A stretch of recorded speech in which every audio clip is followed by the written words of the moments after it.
Le livre qui l'a fait connaître, c'est Le village de l'Allemand, étonnamment.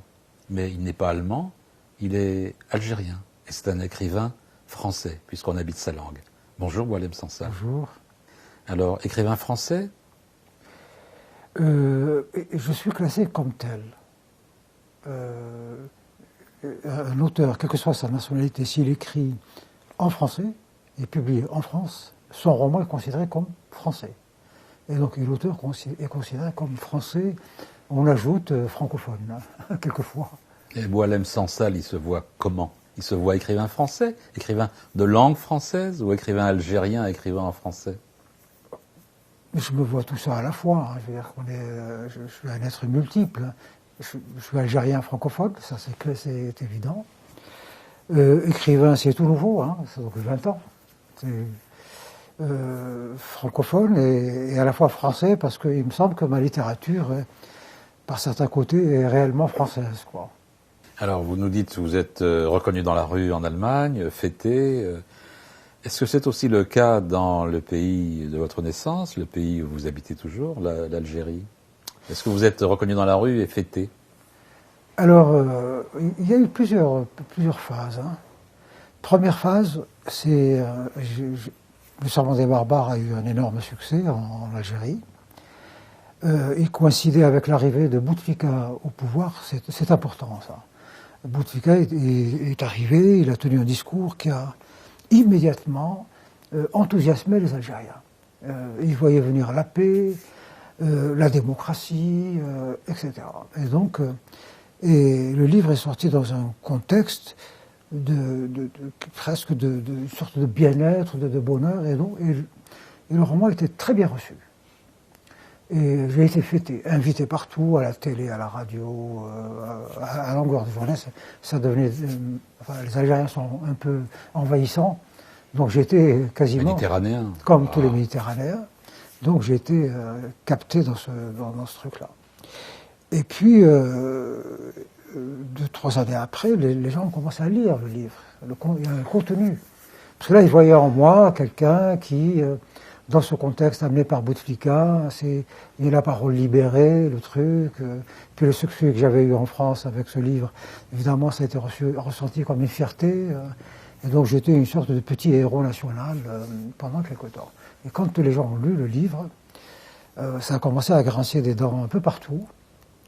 Et donc j'ai été rejeté, mais bon, on va dire en partie. Ce qui a aggravé la situation, c'est venu plus tard. Hein, c'est un certain nombre de déclarations, et notamment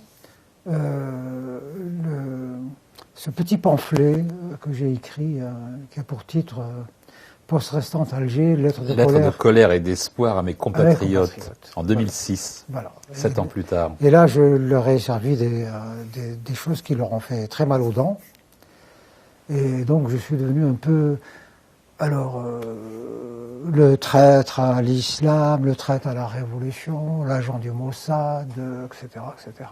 Il y a un discours dans ce livre. Tout a déplu dans ce livre, absolument tout. Quand, par exemple, j'affirmais j'affirmais rien du tout. Je dis simplement, en Algérie, il y a dire que durant la guerre de libération, il y a eu 1,5 million de morts, c'est devenu sacré comme n'importe quelle sourate du Coran. Cette phrase en Algérie, on peut la prendre et la mettre dans le Coran, et c'est tout pareil.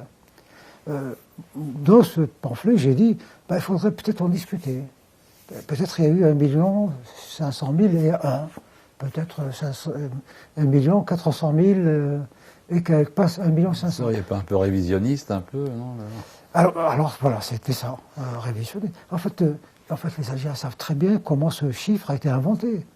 Il a été inventé en 1962. Tout le monde le sait. À Oran, Ben Bella fait un discours populaire. La révolution, on a payé le prix du sang. Et il y a eu 1 million de morts. Que dis-je? 1,5 million. Et voilà. Et depuis ce... Dogme. C'est devenu un dogme. Et voilà. Et puis, il y a eu une déclaration, quelques jours après, dans une conférence de presse, la ministre de la Culture déclare qu'on lui pose la question, et Boualem Sansal est persona non grata. Il trahit les idéaux de la révolution, et ce qu'en Algérie on appelle les constantes nationales. Il ne faut pas toucher à ça. L'Algérie est un pays musulman, arabe, la révolution, 1,5 million de martyrs, voilà, un certain nombre de trucs comme ça, qui officiellement s'appellent les constantes nationales. Voilà, c'est valable éternellement, c'est incréé, quoi. Ça a tourné à la haine vraiment violente après mon voyage en Israël. 2013. Voilà. Et même un peu avant, en fait, ça a commencé quand je suis allé au dîner du CRIF à Marseille, une année avant. Et voilà, et donc du coup, voilà, ça a pris une ampleur considérable. Mais qu'est-ce qui vous a pris d'aller dîner avec le CRIF à Marseille et après de partir en Israël? Moi, je ne suis pas dans la ligne officielle de l'Algérie par rapport à Israël, parce que je ne suis pas en guerre avec Israël, c'est un pays qui existe, que j'aime beaucoup. Voilà, j'ai une relation avec les Juifs qui est une relation de sympathie. Mon histoire est liée à cela. Les Juifs font partie de l'Algérie, je ne vois pas pourquoi je les haïrais, et je ne vois pas pourquoi je haïrais Israël et les Israéliens. Donc voilà, c'est un grand pays, un peuple honorable. Voilà, c'est tout. Donc pourquoi j'irais pas? Il faut savoir, je ne sais pas si vous le savez, que officiellement, l'Algérie est toujours en état de guerre avec Israël. En 1973, donc la guerre du Kippour qui avait mobilisé tous les pays arabes, l'Algérie a envoyé, je crois, une division, des avions, des soldats, beaucoup de matériel. Donc ils sont en guerre officiellement. Après 1973, donc, un certain nombre de pays arabes ont décidé de changer de fusil d'épaule. L'Égypte s'est engagée dans des négociations avec Israël, pareil avec la Jordanie, d'autres ont pris langue quand même avec le Maroc, la Tunisie, ont commencé des discussions qui n'ont pas abouti, mais c'était pas En revanche, 5 pays avaient créé ce qu'on a appelé le front de la fermeté. L'Irak, le Yémen, la Syrie, la Libye et l'Algérie. Au jour d'aujourd'hui, la Libye, la Syrie, l'Irak et le Yémen sont à terre. Il ne restait plus que l'Algérie. Et l'Algérie n'a jamais dit que, bon, la guerre est finie, le front est dissous. Le front a continué à fonctionner jusqu'à ce que ces pays, les uns après les autres, disparaissent de la scène politique. Donc je me suis dit, étant en état de guerre, ça va être très lourd. Ça va être très lourd. Et effectivement, ça a été très lourd, puisqu'il y a eu des pétitions appelant à mon arrestation et à mon exécution immédiate. Et d'autres les plus raisonnables avaient dit « Oh non, c'est pas la peine de nous salir avec ça, il faut le déchoir de sa nationalité et l'expulser. » Bon, mais finalement, moi je suis resté, j'ai continué à aller et venir et à tenir les mêmes discours, parce que je me suis fait... je crois que la stratégie de la fermeté est très importante. Psychologiquement, sur l'adversaire, elle le désarme. Quand on affiche la moindre faiblesse, on vous saute dessus et on vous achève. Si vous montrez de la fermeté, les gens, ils hésitent.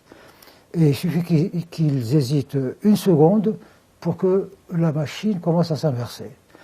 Voilà, au jour d'aujourd'hui, beaucoup d'Algériens trouvent finalement pas mal qu'ils soient partis à Israël, parce qu'après tout, on n'est pas en guerre, on ne peut pas être plus palestinien que les Palestiniens. C'est un pays qui est reconnu, et même beaucoup de gens disent, mais finalement, officiellement, on devrait peut-être faire la même chose. Il n'y a pas de raison. Et certains se font dans la stratégie, disent, tiens, au fond, si on voulait vraiment aider les Israéliens, il faudrait peut-être faire la paix avec Israël, et ça nous donnerait un moyen de faire pression davantage sur Israël. Donc vous voyez que des petites choses comme ça, c'est le battement d'aile du papillon qui peut faire déclencher des tempêtes à l'autre bout du monde. Dans cette bouffée, on pourra la qualifier de bouffée délirante de l'islamisme radical, pourquoi Israël occupe cette place absolument démesurée?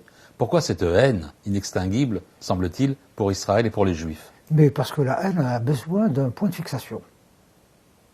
La haine comme ça... Mais ça pourrait être le capitalisme, je ne sais pas, ça pourrait être autre chose. Oui, mais d'abord parce que le Coran ne dit pas qu'il faut haïr les banques ou le capitalisme. Voilà, tout simplement. Le Coran dit qu'il faut haïr les chrétiens et surtout les juifs. Donc ça vient de là. Et puis ceci, depuis 14 siècles, est travaillé, expliqué, on a trouvé mille et une raisons, justifications pour, s'ajoutent les justifications récentes. Voilà, là, c'est un formidable point de fixation. Et comme on ne peut pas toucher au Coran, donc on est totalement piégé.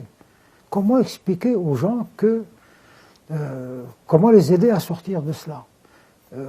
Et chercher à les aider, c'est se mettre en danger, c'est leur dire tu as mal lu ça dans le Coran, c'est pas mais c'est ce qui est dit dans le Coran. Alors, comment faire? Donc c'est un cercle vicieux. Voilà. Donc il faudrait que dans les pays musulmans, s'ils arrivent à se laïciser un peu, qu'ils criminalisent cela. Voilà. Comme en France, l'antisémitisme n'est pas une opinion, c'est un délit. Donc il faut en faire un délit. Alors peut-être qu'à la longue, petit à petit, les choses pourraient changer. Mais on a affaire au Coran, le livre incréé, le livre de Dieu. Et ça, c'est noir sur blanc. Et en plus, c'est dans des milliers de hadiths et de trucs. Et dans la tradition, tout au long de la tradition, on a inventé, renchéri sur ça, renchéri. Et c'est... voilà. C'est tout simplement ça. Mais Boualem Sansal, l'Algérie a connu des périodes extrêmement sanglantes, violentes, extrémistes. Est-ce que vous ne craignez pas pour votre vie, vous qui continuez à vivre pas très loin d'Alger? Pour le moment, non. Pour le moment, non. Le pouvoir a fait un deal lorsque Bouteflika est arrivé au pouvoir, ramené par l'armée, avec une mission, c'était de trouver un chemin pour la paix. Enfin, la paix, entre guillemets, c'est-à-dire arrêter les hostilités, quoi. Il a bien réussi sa mission. Il est arrivé je crois qu'il a fait une promesse aux islamistes en leur disant, écoutez, déposez les armes, revenez, et moi je vais agir pour que nous puissions reprendre le processus électoral interrompu en 91, et c'est ce qui avait mené à la guerre. Et puis voilà, donc si vous gagnez ces élections, moi je vous garantis qu'on vous cédera le pouvoir. Et l'armée est d'accord. Voilà. Et donc depuis, les islamistes ont déposé les armes. Il y a quelques évidemment irréductibles qui continuent à s'activer dans le terrorisme et tout ça, mais de manière très très marginale. Les plus endurcis, les plus irréductibles ont rejoint l'AQMI en Libye, au Mali, et ont rejoint Daesh. Et donc, ce qui reste maintenant, c'est un islamisme radical qui a changé de stratégie. La conquête de l'État ne l'intéresse plus, c'est la conquête du peuple. Et là, il a réussi. Voilà, maintenant, l'islamisme domine très largement la société. Ils sont heureux, ils ont accompli leur mission prophétique. Le reste, ils sont plus tellement demandeurs. Voilà. Donc, du coup, je crains plus. En revanche, les perspectives là me font peur. Le décès de Bouteflika rebattrait les cartes. Il n'est pas sûr que l'armée adhère totalement au plan élaboré par Bouteflika avec les islamistes et les généraux qui avaient fait cette guerre et qui pour la plupart sont morts ou sont à la retraite. Et la nouvelle génération de généraux qui sont au pouvoir, on ne sait pas trop, ces gens-là, qu'est-ce qu'ils ont dans la tête, on ne le sait pas trop. Alors l'islamisme déborde largement les frontières de l'Algérie. Je veux dire que le monde entier sait aujourd'hui ce que signifie islamisme, mais dans votre œuvre aussi, il y a 2084, la fin du monde, et aussi votre dernier ouvrage, Le train d'Erlingen, ou la métamorphose de Dieu, où l'islamisme apparaît pas tout à fait sous son nom, mais à la manière de ce qu'écrivait Dino Buzzati dans Le désert des Tartares, l'ennemi n'est jamais nommé. On ne sait pas qui il est, on ne le voit pas, on ne l'entend pas, mais il est redoutable. Et cet ennemi, nous comprenons en lisant Le train d'Erlingen, peut-être que c'est une façon erronée de le voir, mais que cet ennemi qui va assiéger, ou qui n'assiège pas, qui se profile au loin de cette ville imaginaire d'Allemagne, Erlingen, c'est l'islamisme. C'est lui l'ennemi d'aujourd'hui ? La situation en France est extraordinairement compliquée. La France a tous les islams. Le sunnisme malékite, hanifite, chafiite, hanbalite, wahhabite, et les nouvelles... et l'islamisme dans toutes ses déclinaisons les plus radicales, djihadistes, salafistes, takfiristes, ahmadistes, etc. Il y a tout. La population émigrée en Allemagne est très homogène, c'est à 90% turc. Des gens très, très encadrés, très organisés, et donc il y a des négociations permanentes avec le gouvernement allemand. Donc ils trouvent des solutions aux problèmes. Bon, de temps en temps, ça dérape par-ci par-là, mais ça relève du fait divers. En France, non. Il n'a pas été possible d'organiser l'islam. Sarkozy a fabriqué des représentants, l'Union des organisations islamiques de France et le CFCM, qui ne représentent strictement rien. C'est des gens qui ont tous un fil à la patte, avec leur gouvernement marocain, algérien et autres. C'est des opportunistes, des affairistes qui se sont emparés de l'économie halal dans la banque, dans le commerce, dans le Hajj, dans les agences de tourisme, etc., etc. Alors pourquoi est-il tellement difficile de faire émerger un islam de France ? Le jour où les musulmans français se disent « nous vivons en France, dans un pays laïque, démocratique, et toutes les religions sont là, et qu'il faut faire avec », en ce moment, la solution va venir. Mais comme l'islam, et à travers son bras séculier qu'est l'islam, sont dans une démarche de conquête théologique, voilà, il faut islamiser. C'est une obligation de la religion. Il faut islamiser et ça ne fonctionnera pas. Voilà. Et comment voyez-vous l'avenir des relations en France, ce qui intéresse peut-être plus les gens qui nous regardent, entre les musulmans de France et les juifs, qui sont, ces relations dans certains quartiers sont, d'abord il n'y a plus de relations, et quand il y a, ce sont des relations extrêmement violentes. Oui, absolument. Mais, contre les juifs, j'entends bien. Mais ça fait partie du plan. Lorsque les têtes pensantes de l'islam et de l'islamisme disent reprenons la prédication, la dawa, ce qu'on appelle la dawa en islam, la conquête et l'islamisation du monde, comment voulez-vous qu'ils fassent amis avec les autres, puisqu'ils cherchent à les convertir d'une manière ou d'une autre, à leur imposer la chose. Voilà, c'est contradictoire. Les promoteurs de la chose poussent à la division. Parce que si une majorité des musulmans acceptent, disent oui, non, mais après tout, on est français, on n'a aucun problème avec les chrétiens, on n'a aucun problème avec les juifs, ni avec les japonais, ni avec les hindouistes, ni avec les bouddhistes, ça veut dire que la réforme de l'islam est faite. Et donc, ça empêcherait le mouvement de conversion et de conquête engagé par la haute hiérarchie islamique. Si je vous entends bien, Boualem Sansal, il y a des réalités démographiques. Disons que le rapport entre le nombre de juifs et le nombre de musulmans en France est de 1 à 10, grosso modo. C'est-à-dire que là où il y a une majorité musulmane, les Juifs ont intérêt à aller vivre ailleurs? C'est ce qu'on voit, de toute façon. C'est ce qu'on a vu déjà dans les pays arabes, quand ils ont pris leur indépendance, voulant imposer l'islam à tout le monde, ils ne pouvaient pas tolérer sur leur territoire des gens qui ont une autre religion, qui ne sont pas prêts de l'abandonner, qui veulent rester dans leur religion. Donc c'était,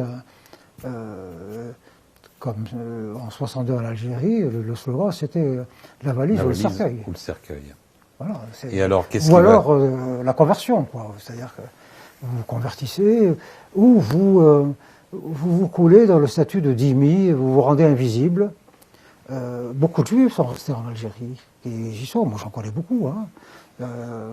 Mais ils sont devenus invisibles. Je ne sais même plus si eux-mêmes savent qu'ils sont juifs. Tellement ils se sont montrés invisibles, ils sont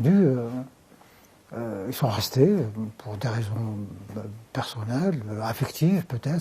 C'est leur pays depuis très longtemps, donc aussi on peut comprendre. En parlant de juifs, vous connaissez évidemment mon cher ami Jean-Pierre Liédot, juif communiste, c'était en plus mon voisin de quartier à la rue Darwin, hein, et qui était, était algérien, étudiant. Il a eu une bourse du gouvernement algérien pour aller faire des études de cinéma à Moscou. Et puis il a produit plusieurs films, il était algérien, communiste évidemment. Il ne se déclarait pas comme communiste puisque le FLN était un parti unique. Hein. Donc, mais c'était un courant interne au FLN qui était relativement admis. On les connaissait, ceux qui étaient dans le FLN, mais de tendance communiste. Et puis, et à un moment donné, quand ce plan d'islamisation a commencé sous la pression des Saoudiens qui tous les matins appelaient le président pour lui dire c'est pas possible, vous avez fait une guerre d'indépendance et tout ça, et vous avez des chrétiens, vous parlez français, depuis l'indépendance vous n'avez pas construit une seule mosquée. La pression des Saoudiens, des Qataris, des ceci, etc. Mais pas seulement, aussi la pression ou l'encouragement aussi des Occidentaux.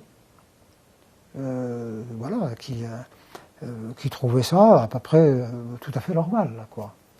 Et donc, alors là, les chrétiens et les juifs qui étaient encore très nombreux, vraiment très nombreux, moi j'en ai toujours connu dans mon entourage, des amis qui commençaient à se poser la question. Ça va s'arrêter où? Parce que là, on voit, le ramadan, tous les restaurants sont fermés, les cafés sont fermés, des synagogues ont été détruites, des églises ont été squattées pour faire des mosquées ou des je ne sais pas quoi. Et donc du coup, les gens commençaient à se sentir à l'étroit. Mais pas seulement les chrétiens et les juifs, mais aussi les homosexuels, etc. Tous ceux qui commençaient à se sentir menacés par cette islamisation. Et ensuite, avec une accélération avec le président Chadli dans les années 80. Et là, du coup, la plupart sont partis. C'est comme ça que mon copain Jean-Pierre Liédot est parti en France. Et je me souviens des discussions qu'on avait. Il quitte une Algérie qui s'islamise et il arrive dans une France qui s'islamise aussi. Il dit, mais qu'est-ce qui se passe là? C'est pas possible. Et donc, il est parti en Israël. Il y a un très joli cliché en France, une très jolie phrase qui dit qu'il n'est de pire sourd que celui qui ne veut pas entendre. Voilà. Quels sont ceux qui ne veulent pas entendre en France? Les autorités, parce que on peut aussi les comprendre jusqu'à un certain point. Au-delà, on est obligé de dire que vraiment c'est soit de la lâcheté, soit de la compromission, soit de la corruption, soit on est obligé d'imaginer des choses comme ça. Mais vous êtes algérien, vous vivez en Algérie, vous avez un point de vue avec un léger retrait, vous pouvez voir les choses comme ça. Vous diriez quoi?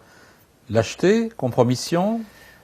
C'est tout ça à la fois. Il y a d'abord disons, une certaine... D'abord, c'est de la politique, au départ. On cherche les accommodements raisonnables. Alors, on dit, bon, c'est là, ces émigrés sont là, ces musulmans sont là, et c'est nous qui les avons fait venir. S'ils sont comme ça, c'est peut-être on a une part de responsabilité. Alors c'est bien fait pour nous, quoi, c'est ça? Voilà. Donc ça veut dire qu'on s'est trompé quelque part. Il faut rembobiner le film pour voir où on a fauté et essayer de corriger. Donc il y a ce type de démarche qu'on trouve généralement à gauche. La gauche tient ce discours. Nous sommes responsables. C'est le prolétariat, l'équivalent du prolétariat. Ils sont exploités. C'est le nouveau prolétariat. Voilà, ils sont exploités par la superstructure capitaliste, impérialiste, néocolonialiste, etc.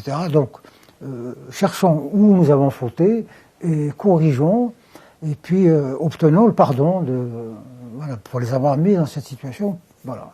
Donc il y a une partie. Il y a une partie qui j'en rencontre d'ailleurs de plus en plus qui tiennent ce discours. Vous savez, la France était athée, elle était ceci, elle était catho, elle est devenue protestante, elle peut aussi bien devenir musulmane, il n'y a pas de raison. Oui, je peux devenir musulman, ça changerait quoi? C'est Houellebecq qui était prophète, voilà, en exemple, 2015, oui. 2014 Oui, voilà. C'est beaucoup de gens tiennent... qui apparemment ne connaissent pas l'islam, ni dans ses déviations, l'islamisme et tout ça, ils ne connaissent pas. Donc je dis, mais pourquoi pas? Vous savez, moi, certains vous disent, moi, ma fille s'est convertie à l'islam, elle est heureuse, elle est bien, il n'y a aucun souci. Bon, voilà. Donc il y a cela aussi, c'est tout un courant qui devient d'ailleurs de plus en plus important. Et puis il y a ceux qui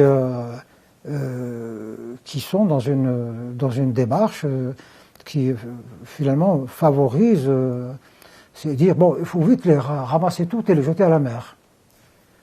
Voilà, donc bonjour, la guerre civile, là, évidemment que les gens ne se laisseront pas ramasser et jeter à la mer. Évidemment que non. Donc, voilà. Alors, il faut travailler, c'est un travail de long terme, il faut expliquer. Les gens n'écoutent pas forcément, mais que faire d'autre? À part écrire, expliquer et convaincre. Alors, écrire, vous le faites dans Le Train d'Erlingen. Le sous-titre, c'est La métamorphose de Dieu. Métamorphose parce que vous citez à plusieurs reprises Kafka, mais c'est pas le seul.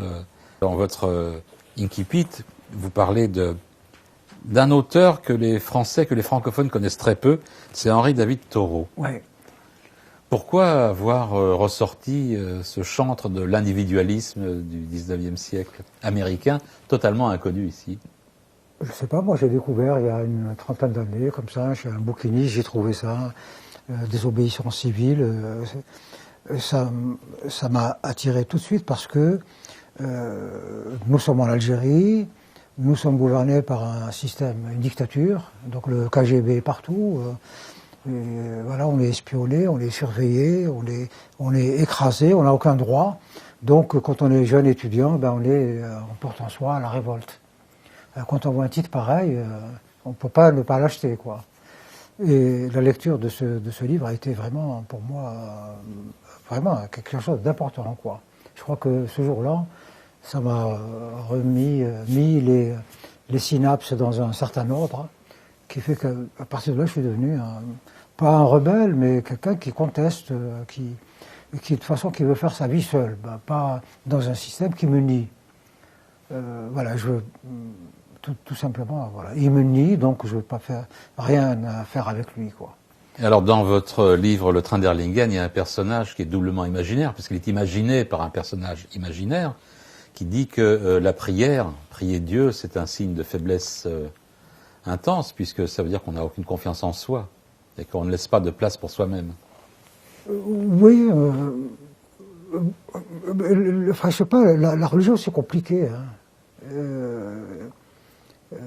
On est souvent, c'est juste une sorte de soumission à quelque chose, quoi. On va vers Dieu parce qu'on est dans un état de faiblesse, on implore, on appelle au secours, on veut comprendre, on veut être porté par quelque chose. Donc je ne crois pas que ce soit la bonne façon de considérer la religion, quoi. La religion est en soi, puisqu'on est censé avoir un peu de Dieu en nous, donc c'est en soi qu'il faut la trouver. C'est la meilleure, c'est comme comment on appelle ça, le truc la guerre des étoiles, la porte des étoiles. La force est en toi. Oui, voilà, la porte des étoiles, elle est en nous, quoi. Faut pas aller chercher Dieu, il n'est pas là pour nous donner à manger, pour nous protéger, pour éviter qu'on ait des accidents. Si c'est ça, il vaut mieux s'en remettre à l'État, il est plus efficace. Il y a des hôpitaux, il a une police, il a un commissariat juste à côté, qui vous assure la sécurité et les soins à l'hôpital. Si c'est que ça, c'est pas Dieu, quoi. On cherche en réalité un protecteur. Donc ça veut dire qu'on est insoumis. Pour moi, Dieu, c'est vraiment dans la liberté totale, et il ne faut pas le chercher en dehors de soi. Alors, je ne vais pas divulgacher, comme on dit en bon français, spoiler, le train d'Erlingen ou la métamorphose de Dieu, le dernier ouvrage publié par Boualem Sansal. Ça n'a rien à voir avec ce qu'on vient de dire, quoique, si vous le lisez, et vous allez le lire, vous allez comprendre pourquoi cette conversation a eu lieu. Boualem Sansal, merci. Merci beaucoup.